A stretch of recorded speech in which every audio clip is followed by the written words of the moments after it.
रवि शास्त्री को लगता है कि भारतीय गेंदबाजों को बार बार चोट लगना अवास्तविक, हास्यास्पद और निराशाजनक है।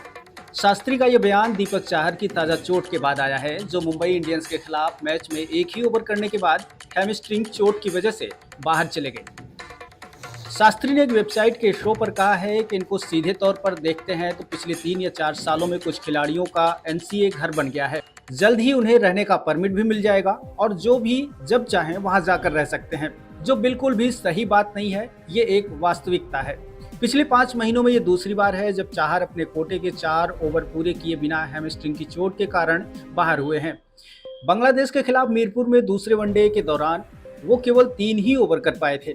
इसके बाद वो बेंगलुरु स्थित राष्ट्रीय क्रिकेट अकादमी में पहुंचे, जहां पिछले साल फरवरी में जांघ की चोट के कारण इलाज करने के लिए लंबे समय तक रहे थे। इसके बाद उनकी कमर में स्ट्रेच फ्रैक्चर की समस्या आई और उन्हें वापसी करने में देरी लगी। चाहर और भारतीय टीम प्रबंधक दोनों इससे निराश हैं, जिसके बाद रोहित शर्मा ने कहा है कि टीम आधे अधूरे फिट होकर देश का प्रतिनिधित्व करने वाले लोगों को बर्दाश्त नहीं कर सकती। चाहर अकेले भारतीय तेज गेंदबाज नहीं है जो लंबे समय तक बाहर रहे। उनके अलावा जसप्रीत बुमराह, नवदीप सैनी, कुलदीप सेन, मोहसिन खान और यश दयाल भी चोटों की वजह से बाहर रहे थे। शास्त्री ने कहा कि जो चीज इनके बारे में उन्हें परेशान कर रही है वो ये है कि उनका कार्य प्रबंधन लंबा और चौड़ा नहीं है। एनसीए मेडिकल टीम के फिट घोषित होने के बाद भी वो चोटिल हैं। शास्त्री ने कहा कि आप इतने क्रिकेट नहीं खेल रहे हैं और लगातार चोटिल हो रहे हैं। मेरा मतलब ये है कि आप 4 मैच भी लगातार नहीं खेल सकते, तो आप एनसीए क्यों जा रहे हो?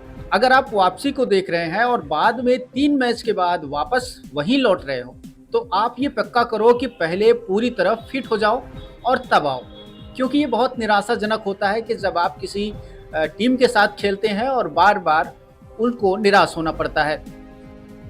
मैं बड़ी चोट को समझ सकता हूं, लेकिन जब भी 4 मैचों के बाद किसी को दोबारा हैमस्ट्रिंग या अन्य गेम में चोट लगती है तो फिर सोचने का सिलसिला शुरू हो जाता है। ये ट्रेनिंग क्या मिल रही है आप लोगों को? ये हो क्या रहा है आप लोगों को?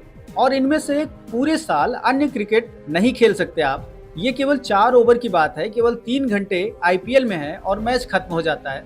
इसमें भी आप लोगों के लिए इतनी मुश्किलें आ रही हैं। मुंबई इंडियंस मैच के एक दिन बाद सीएसके ने एक मीडिया बयान में कहा था कि आईपीएल के शेष भाग में उनकी भागीदारी पर फैसला करने से पहले चाहर को इस स्कैन से गुजरना होगा। चाहर ने हाल ही में खुद भी कहा था कि बड़ी चोट के बाद वापसी करना आसान नहीं है। फरवरी में एक एजेंसी से बातचीत में उन्होंने कहा था कि पूरी तरह फिट घोषित करने के बाद ही आईपीएल के लिए वो तैयार थे। उन्होंने कहा कि मेरे 2 बड़ी चोटें थी, एक स्ट्रेच फ्रैक्चर और दूसरा जांघ की चोट। ये दोनों बड़ी चोट थी। आप महीनों से टीम से बाहर हो। जो भी चोट के बाद वापसी करता है उसको समय लगता है, और खास तौर पर तेज गेंदबाजों को। इस तरह की तमाम खबरों को देखते रहने के लिए आप सब्सक्राइब करें क्रिकेट की गपशप।